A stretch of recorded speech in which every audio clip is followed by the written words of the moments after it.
He walked into the Tesla dealership wearing a faded jacket and worn-out sneakers. No one greeted him. Not even a glance. But just 15 minutes later, a man in a designer suit walked in and was offered a test drive. Coffee, and 5 eager smiles. Before we begin the story, don't forget to like, share the video, and subscribe to the channel to help us reach 1,000 subscribers soon. Your support is the motivation that drives us to create even more engaging content. Thank you. The morning was quiet, the kind of quiet that feels hopeful. Elon adjusted the sleeves of his second-hand sweater and stepped out of his rental car. The dealership stood tall and glassy in front of him, reflecting sunlight off every polished surface. It felt more like a luxury showroom than a place for everyday people to buy cars. He hesitated just a second before pulling open the door. Inside, the temperature was cool, the air crisp with that new car smell. A jazz tune played softly overhead. Around him, suited professionals and well-dressed couples strolled past sleek electric cars, sipping complimentary coffee and laughing with salespeople. Elon waited for someone to approach him. No one did. He took a few slow steps toward the Model 3 on display. Its surface shimmered under the lights. He reached out to touch the door handle. "Sir?" a voice called from behind. He turned, relieved. A young salesman in a perfectly pressed blazer offered a polite, closed-lipped smile. "Can I help you with something?" "Yes, actually," Elon said, adjusting his glasses. "I'm interested in learning more about this model. It's my first time considering an EV, and I've been doing some research. I'm a teacher, so I've been saving up for a while." The salesman's expression didn't change, but something in his eyes cooled. "I see," he said, glancing briefly at Elon's khakis and plain jacket. "You might want to check out our certified pre-owned section. It's more manageable on a teacher's budget." "I was hoping to take a look at this one," Elon said, nodding toward the car. "Maybe even schedule a test drive?" The salesman chuckled softly. "We only do test drives for qualified prospects. People who are seriously ready to make a purchase." Elon blinked. "I am serious. I'm sure," the man replied, already half turning away. "If you have a pre-approval or proof of funds, I can check with my manager. Otherwise, you can look around." Before Elon could answer, the salesman had already moved toward another couple who just walked in, dressed in suits, designer bags over their shoulders. The man greeted them with a wide smile, offering water and coffee before they even reached the display. Elon stood there, hands in his pockets, watching the scene unfold. He moved toward the waiting area, a row of sterile white chairs along a glass wall. He sat down, listening to the murmurs of happy customers around him. The room was comfortable, but not welcoming. Time passed. He pulled out his phone, scrolled through Tesla's website again, double-checked specs, pricing, incentives. He wasn't here to waste anyone's time. He'd done the math. He could afford it, just not dressed like it. Across the room, a younger employee, perhaps an intern, maybe new, looked in his direction. Their eyes met briefly. The young man opened his mouth slightly, as if he wanted to say something, but instead turned away, disappearing into the service corridor. Elon sighed and rubbed the back of his neck. This wasn't what he expected. Not from a place that claimed to be the future. He wasn't angry, not yet, but something had shifted inside him. He had walked in thinking he was just another customer. Now, he wasn't so sure. Noi Dung Chuang Wan. Elon stood up slowly, brushing a bit of lint off his jacket sleeve. He took a breath, then walked back toward the sales desk where the young man from earlier was typing something on his tablet. Trying to keep his tone calm, Elon asked again, "Excuse me, I'd really appreciate it if someone could explain why I'm not allowed to test drive the car. I've read the guidelines online, and I didn't see anything about." The salesman looked up with a sigh and waved a hand dismissively. "Like I said, sir, we usually reserve test drives for buyers who meet certain criteria. Financial ones." "I see," Elon replied softly, "but I am a serious buyer." A new voice entered the conversation before the salesman could respond. "Is there a problem here?" A man in his late 40s, tall and clean-shaven with a shiny name tag that read Regional Assistant Manager, stepped between them. His smile didn't reach his eyes. "I'm Adam. I oversee this location." Elon turned toward him. "I was just hoping to test drive the Model 3. I'm ready to buy." But I feel like I'm being dismissed because of how I look. Adam chuckled lightly, as if Elon had just told a silly joke. No, it's nothing like that, he said. We just like to maintain a certain experience for our clients. The Tesla brand is aspirational. You know, we want to protect that feel for everyone. His words were smooth, but the message was clear. Elon didn't look like the kind of customer they wanted to show off. I'm not asking for anything special, Elon said, his voice low and steady. Just a chance to see if the car fits me. Adam glanced at the salesman. Then back to Elon. Let me be candid with you, sir. Most of our serious buyers, especially those interested in customization and performance packages, come in with clear financing. Dress professionally, and are looking to make decisions that day. You mentioned you're a teacher? Elon nodded once. Then we'd suggest starting with our standard base models. In fact, Adam said, tapping his tablet, there's a promotional package right now for educators. With basic features, and a few safeguards that might be useful if you're not familiar with EVs. Elon raised an eyebrow. Safeguards? Just features that assist with handling and monitoring. Adam replied, his tone laced with false patience. They're great for folks who aren't used to newer tech. Less overwhelming. Before Elon could respond, the original salesman leaned in again. If you want, I can show you that package. We also have a service plan that covers basic maintenance. Some of our clients prefer it when they're not mechanically inclined. Elon stood silent for a moment. His fists remained unclenched, but his jaw tightened just slightly. This wasn't new to him, not personally, not professionally, but it still landed the same way. He'd walked into this place hoping to be treated like any other customer. Instead, he'd been nudged toward the edges, quietly disqualified, boxed into a profile built off his sweater, his quiet voice, his job title. From the other side of the showroom, a younger employee started walking toward them, but stopped when Adam glanced in his direction. One look was enough. The younger man turned around and disappeared into the hallway. Elon's eyes followed him, then slowly returned to Adam. I think I've seen enough for today, Elon said calmly. Of course, Adam nodded, almost relieved. We'd be happy to set up a follow-up once you have the necessary paperwork. Without another word, Elon walked toward the exit. Halfway through the glass doors, he turned for just a second, long enough to see the manager already speaking to the next well-dressed couple walking in. No one looked his way. He stepped out into the parking lot. The sun hadn't moved much, but the warmth felt distant. A breeze pushed against his jacket as he unlocked the rental. He didn't feel anger, not the kind that raged. What settled in him instead was something quieter. A cold clarity, a sense that this wasn't just about him. As he sat behind the wheel and pulled the door shut, his eyes stayed fixed on the building through the windshield. That polished glass no longer looked impressive. It looked like a mirror, one that only reflected certain people. And in that moment, something inside him stopped shrinking. It started to rise. The next morning, the sales floor buzzed before the doors even opened. Not with customers, but with laughter. Someone had shared a screenshot in the employee group chat, a cropped snippet of a text exchange between two staff members from the previous day. That teacher guy is back. One message read, still dreaming of a test drive he can't afford.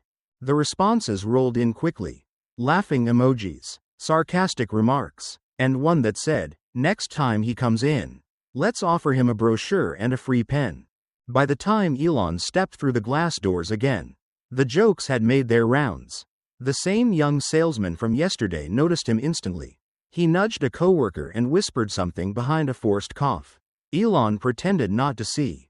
He was dressed the same as before, plain khakis, a navy windbreaker, scuffed shoes. This time, though, his eyes carried something steadier. He didn't expect to be welcomed. He just wanted to be heard. He walked toward the front desk. A new face sat there, a woman in her early 30s with a warm but distracted smile. Hi, Elon said gently. I was in yesterday. I'd like to speak to someone about scheduling a test drive. Maybe with someone else this time? Before she could answer, the same manager from the day before, Adam, stepped in from the hallway. His expression dropped the second he spotted Elon. We're not offering test drives today, Adam said flatly. Elon raised an eyebrow. To anyone? Just certain clients with appointments. I can wait. Adam's lips tightened. Sir, as I mentioned yesterday, we have programs better suited for your needs. If you're serious about purchasing, I suggest coming back during one of our educator discount events. You'll find the experience more tailored. A few feet away, the young salesman from earlier leaned on a display podium, arms folded, watching like a spectator at a boxing match. Elon paused for a moment, then said evenly, I didn't ask for a discount. I asked to be treated like a potential customer. Adam's smile was practiced. And I'm doing just that. But you're not, Elon replied. You're assuming things based on how I look and what I do for a living. The air between them tightened. Nearby, another customer browsing the showroom glanced over, sensing something off. Then, as if rehearsed, Adam motioned to a colleague behind the desk. Please offer Mr. Sorry. What was your name again? Elon. Mr. Elon, a pamphlet for our base model packages. He can also sign up to be notified about future promotions. Elon looked down at the glossy brochure the receptionist now held out. It felt more like a dismissal than a gesture. Without another word, he turned and began walking toward the exit. As he passed the row of glass-walled offices, he caught sight of his reflection. Nothing out of place, just a man in his 50s. Calm, polite, and apparently invisible. He pushed the door open and stepped out into the morning sun. The crisp air brushing against his face. The parking lot was half empty. Quiet. As he reached his car, a voice called out gently from behind. Excuse me, said an older gentleman, standing beside a silver sedan. Elon turned. I saw what happened in there, the man said. His voice was soft but carried weight. You're not the first. You're the third person I've seen get treated like that in the last couple of months. Elon studied him. He looked like a retired professional, pressed slacks, a neat jacket, weathered hands, kind eyes. I came here to buy for my daughter. The man continued. They didn't know I was paying in cash until I pulled out the check. Up until then, they spoke to me like I was wasting their time. Elon nodded once, the corners of his mouth tightening. Thank you for saying something. The man shrugged, his gaze drifting toward the dealership. People like that only see what they want to see. Doesn't mean the rest of us do. As the man climbed into his car and drove away, Elon stood for a moment longer. His hand rested on the door handle of the rental. But he didn't move. Something was taking root inside him, not rage, but resolve. Not just for himself, for the others who'd walked through those glass doors and left feeling smaller. The parking lot had mostly cleared by the time Elon caught up to the older gentleman near the silver sedan. The man was placing a bag in the trunk when he heard Elon's voice. Sir, thank you for what you said earlier. The man turned, surprised, then smiled gently. Didn't take much, just the truth. They stood beside the car. Two strangers finding common ground in a place built for polished surfaces and scripted smiles. Elon extended his hand. Elon. Walter. The man replied, giving a firm, warm shake. They talked for a while, nothing rushed. Just the kind of easy exchange between people who'd been through a few storms in life. Walter shared that he was a retired high school teacher from Oakland, visiting family nearby. A few months back, he had stopped by this same dealership to inquire about a car for his daughter. I didn't have an appointment, Walter said. Didn't know you needed one, just to ask a question. He chuckled, but it was the kind that carried more weight than humor. They made me wait in the corner for over an hour. Then told me I was welcome to browse the brochures while they attended to clients who had, how'd they put it, clearer intent to purchase. Elon nodded slowly. Did you say anything to them? Walter shrugged. What's the point? I figured maybe I looked like someone who couldn't afford to be there. Didn't seem worth a fight. That sentence stuck with Elon like a cold wind. He remembered his grandfather, how he used to wear flannel shirts and worn-out work boots. No matter where he went. He remembered the time a shoe store manager told his grandfather to come back when you're ready to buy. Not just to browse. That had been decades ago. And yet here he was, facing the same look, the same tone. Elon asked gently, have you heard of others being treated the same way here? Walter's brow furrowed. I know one guy from my church who walked out after 10 minutes. Said they talked to him like he was a burden. He never filed a complaint, though. Didn't want the hassle. They exchanged numbers. Walter said if anything came of this, he'd be happy to back Elon up. Later that day, as Elon sat in his car scrolling through notes, a notification pinged on his phone. It was from a burner account, anonymous. No name, just a few sentences in a file. You don't know me. I used to work there. I got fired for calling out what they were doing. Thought you should see this. Attached was a PDF, an internal email forwarded from one manager to another. The subject line: Tiered Client Prioritization Strategy. The content was short but chilling. Staff should use discretion when offering full walkthroughs or test drives. Priority goes to clients who demonstrate high purchase intent based on attire. Brand visibility: watches, phones, bags, vehicle upon arrival, and occupation when known. Beneath that, a section labeled Low-Yield Profiles listed teachers, service workers, freelance creatives, and anyone asking about discounts upon entry. Elon stared at the screen for a long time. The air around him felt still, almost heavy. This wasn't about one rude salesman. It wasn't even about the manager with the polite tone and the condescending words. It was a pattern, a culture, an accepted, deliberate practice. He closed the file and leaned back in the driver's seat, letting out a long breath through his nose. Then, slowly, he took off the glasses. The disguise, the mask wasn't for them anymore. It had served its purpose. In the side mirror, he caught a glimpse of his own eyes. They looked different now, not tired or confused. Steady, focused. Walter wasn't the first. Elon knew that now, and he sure as hell wasn't going to be the last. It was nearly midnight when Elon sat alone in his living room. A steaming mug of tea untouched on the table. The house was quiet, lit only by the soft blue glow of his laptop screen. On it, a list of names, contacts from years past, old colleagues, former employees, people he hadn't spoken to in a long time but who had always spoken the truth when it mattered. He clicked on one: Rachel Chong. Rachel had been a customer service training manager at Tesla for over 6 years before she left the company 2 years ago. They weren't close, but they had mutual respect. Elon remembered her as someone who genuinely believed in the brand's mission, until the mission got lost in the marketing. He typed a message, short, direct. Rachel, I need to talk to you about something serious. You once said you'd seen too many good people get ignored. I'm ready to stop ignoring it. He hit send. She replied within minutes. They spoke for almost an hour. Rachel told him that complaints about the dealership had been piling up long before he ever stepped through those glass doors. Customers had raised concerns about discriminatory treatment, about being sized up, before even saying a word. But every time she brought it up to upper management, the response was the same: it's an isolated incident. We'll handle it internally. I left, she said, because it became clear they didn't want it handled. They wanted it hidden. She emailed him a folder. Inside was a set of internal training slides and a spreadsheet labeled Customer Potential Index. It was everything he feared, and more.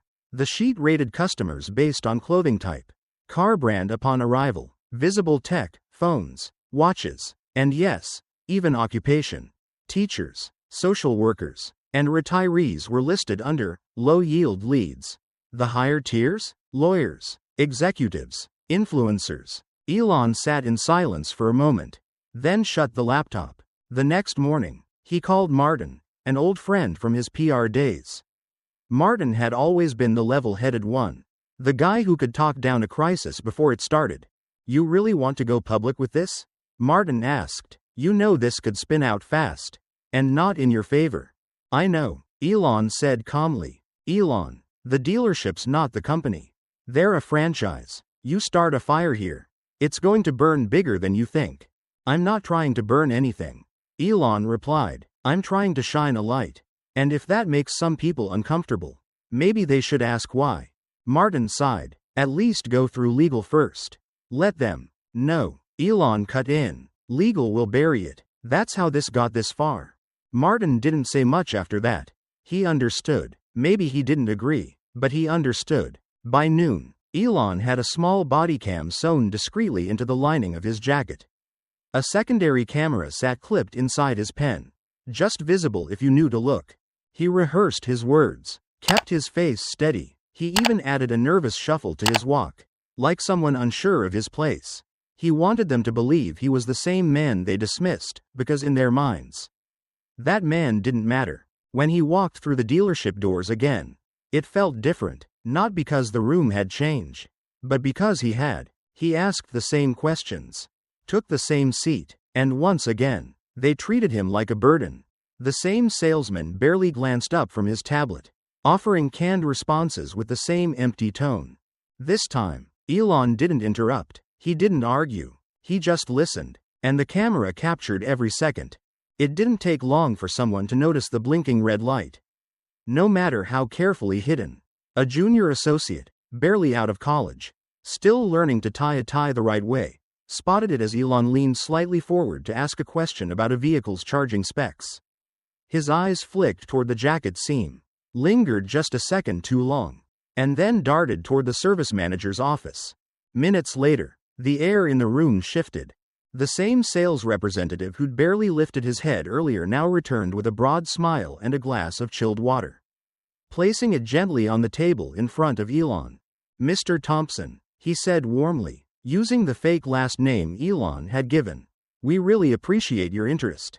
You know, I think we may have a few models that'll fit your needs perfectly. Why don't we step into our private lounge?" Much quieter. The change was too smooth, too rehearsed. Elon nodded politely, letting them play their game. Inside, he stayed quiet, recording every word. Back in the office behind the main showroom, the service manager was on the phone.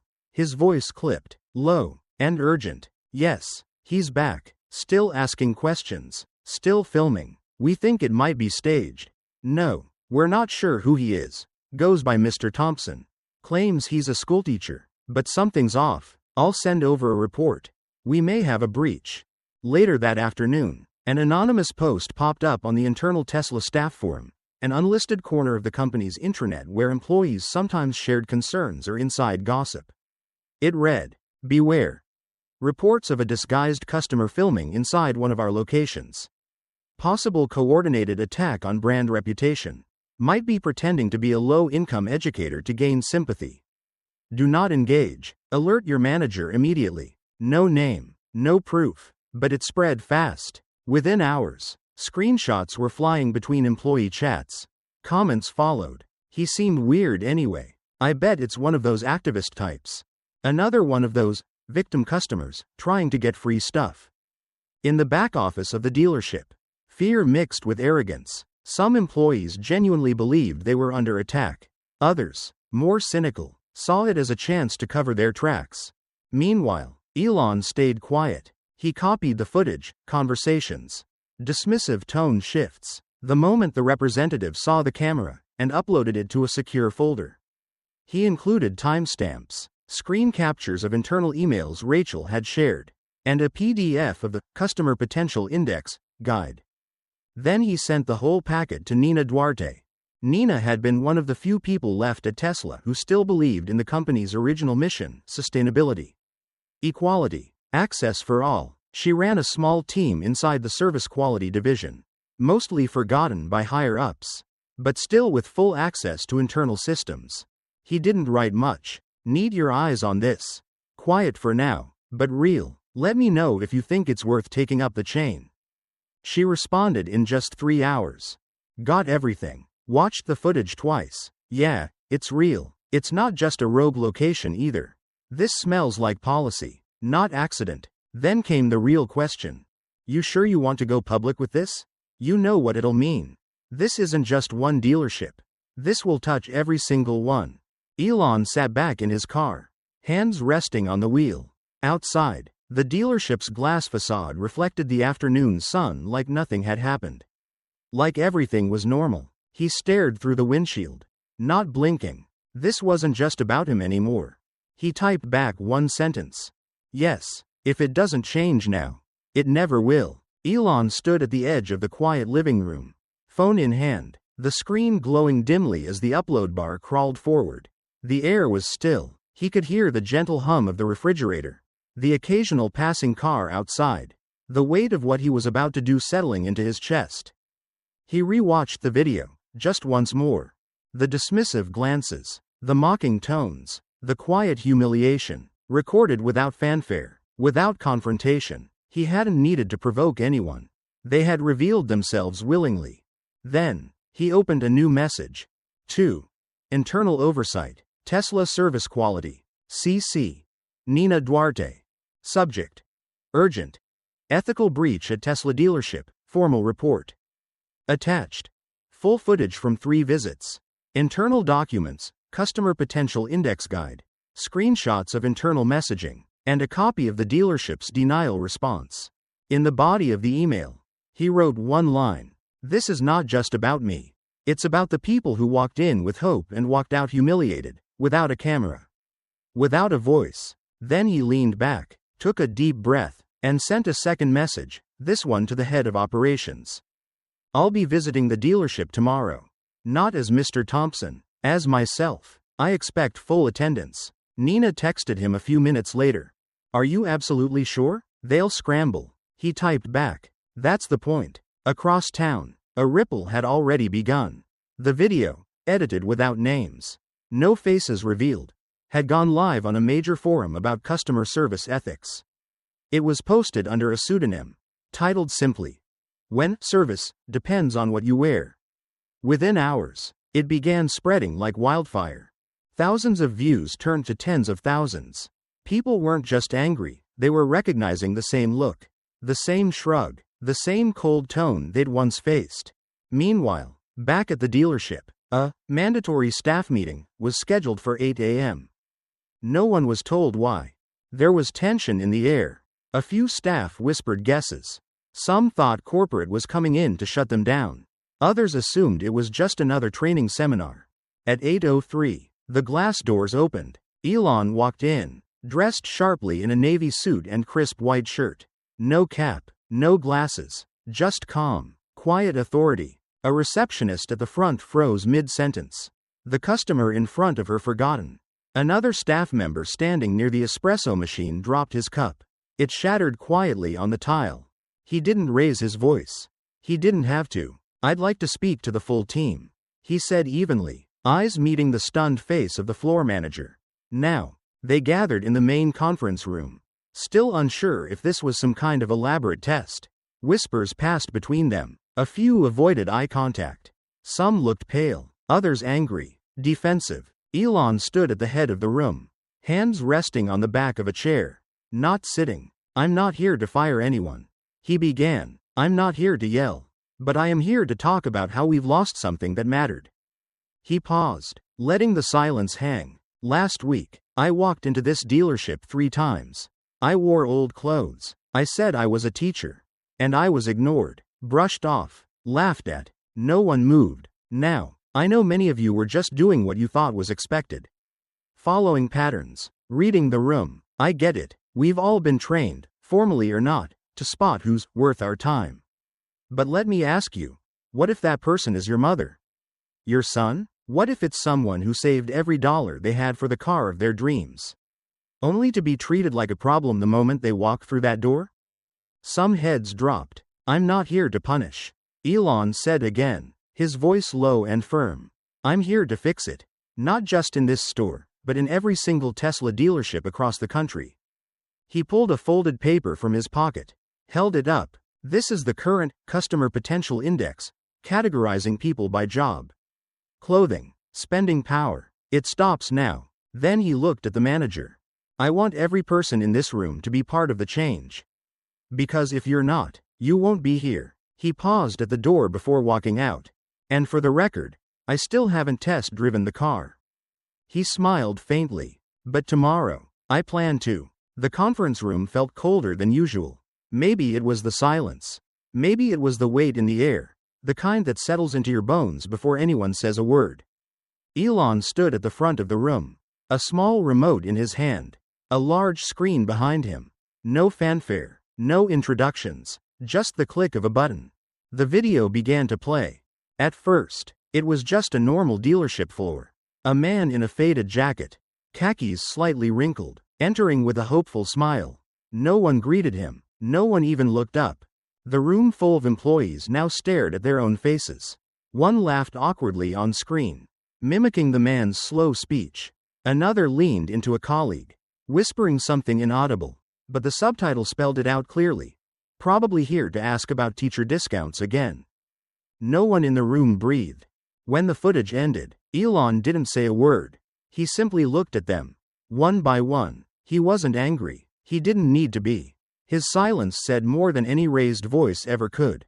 A manager, red-faced, finally broke the tension. "We didn't know it was you," he stammered. "Had we known, we would have." Elon raised a hand, calm, steady. "And that," he said, voice measured, "is exactly the problem." Another employee chimed in, nervous. "But we treat most customers the same." He cut her off, not with anger, but with clarity. "I wasn't asking to be treated better than others. I was asking to be treated the same." Someone across the room began to cry softly. A younger staffer covered her mouth, her eyes welling up. She couldn't meet his gaze. Others shifted in their chairs. Some looked down at the table. A few looked defiant, still clinging to the idea that this was just about a bad day. A misunderstanding. A one-time mistake. One man, arms crossed tight, scoffed. "This feels like a setup," he muttered. "You dressed up, acted poor, filmed us, like we're some experiment." Elon turned to him, steady as ever. "I wasn't acting poor," he said quietly. "I acted like someone with less power than you thought I had. And you responded exactly how I hoped you wouldn't." The man stood up abruptly and walked out of the room.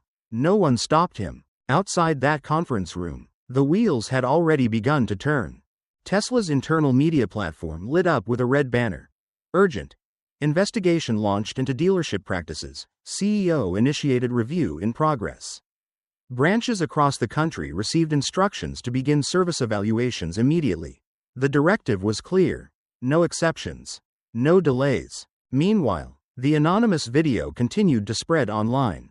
Some praised Elon's approach, calling it a wake-up call to a company that had grown too insulated. Others criticized him, saying a CEO playing undercover boss was theatrical and unnecessary. The internet, as always, had its opinions, but the video was everywhere. Former customers started sharing their stories. Quiet ones, mostly ignored before. A nurse from Arizona, a retired veteran in Georgia, a single mom in Michigan, all saying the same thing. They'd walked into showrooms and left with nothing but shame. Back at the dealership, the mood shifted. No one spoke loudly. The tone was different, humble, uncertain. That morning's confidence had drained out like air from a leaking tire. Elon stepped outside, the sun now high above the lot. Cameras were waiting. As expected, he didn't flinch. A reporter called out, "Mr. Musk, was this a publicity stunt?" He looked directly into the lens and shook his head. "No, this wasn't about headlines. This was about a standard." Then, without a script, he continued, "Respect isn't a privilege, it's a baseline. It shouldn't matter what someone wears, what they earn, or what they do for a living. It shouldn't matter if they're a teacher, a janitor, or a CEO." He paused, letting that hang. "And starting today, that baseline is changing, not just in this dealership, but everywhere." His voice never rose, but every word landed. As he turned to walk away, a breeze rustled the flags above the dealership lot. Somewhere nearby, someone clapped once, then stopped, unsure if it was the right time. But Elon kept walking, because this wasn't the end. It was just the part where the mask finally came off.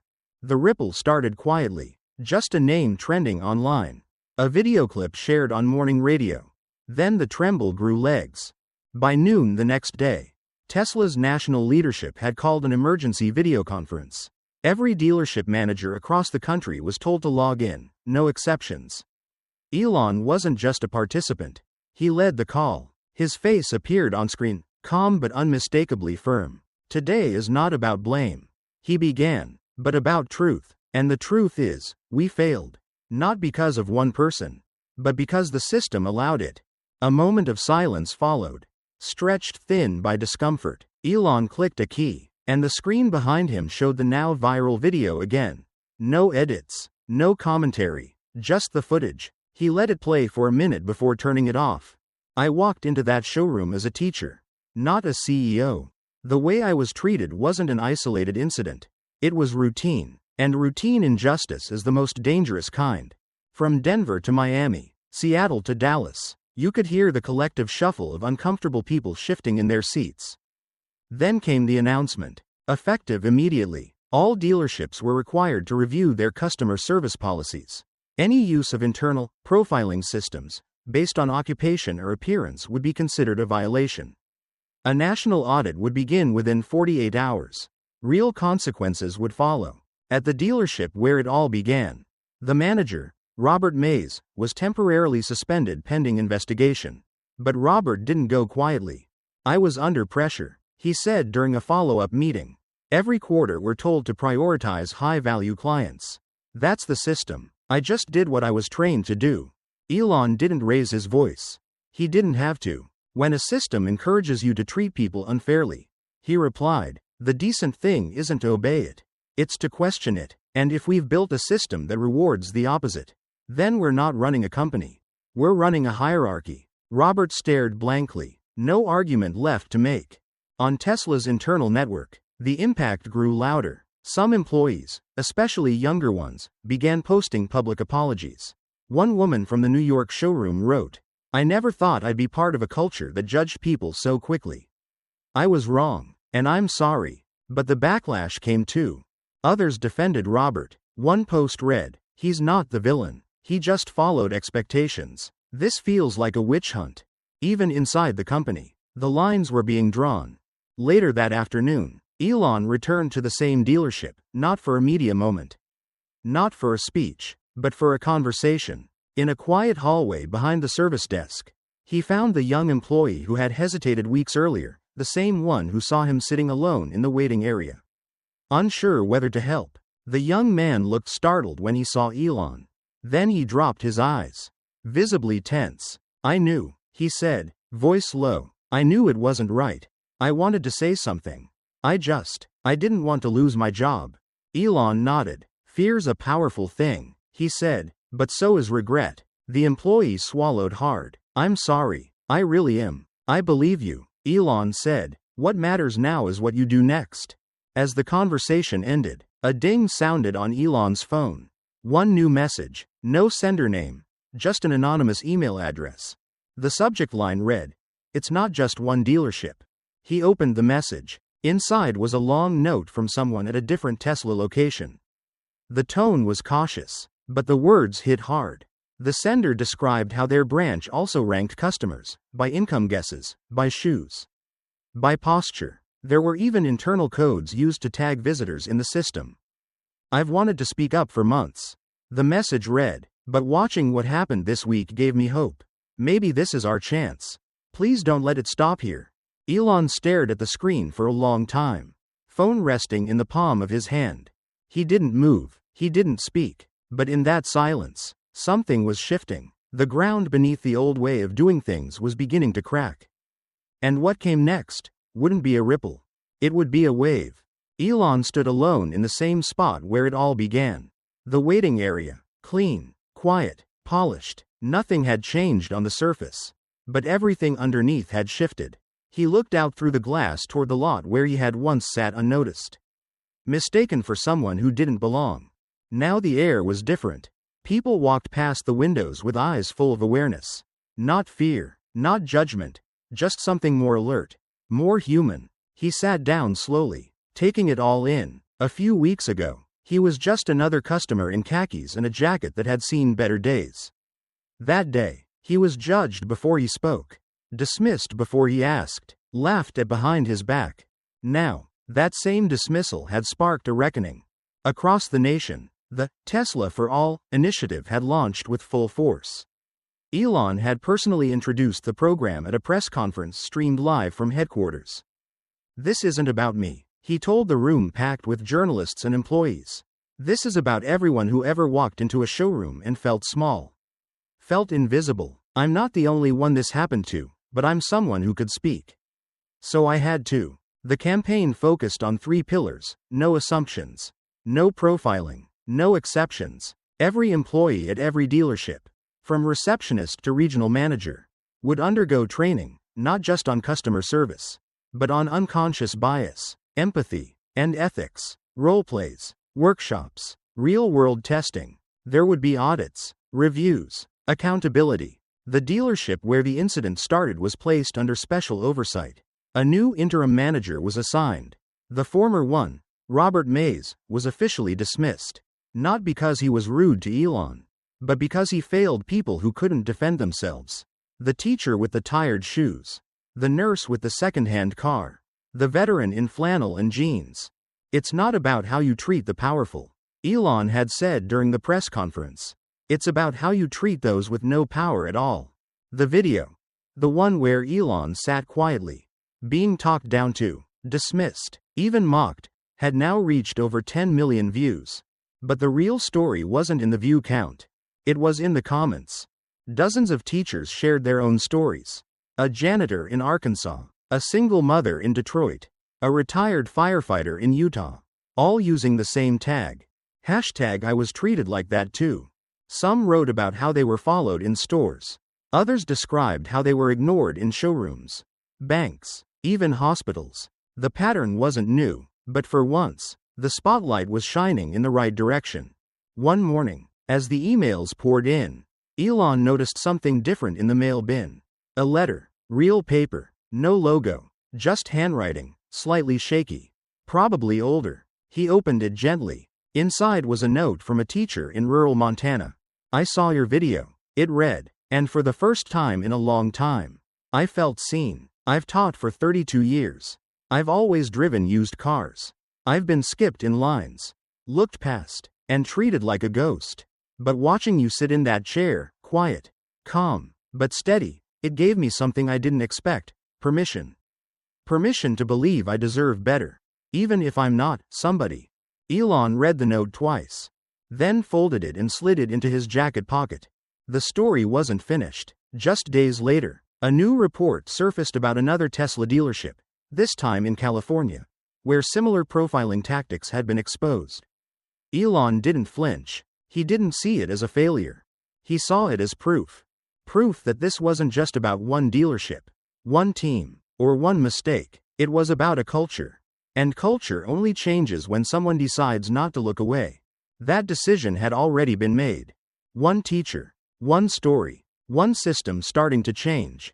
The work ahead was still long.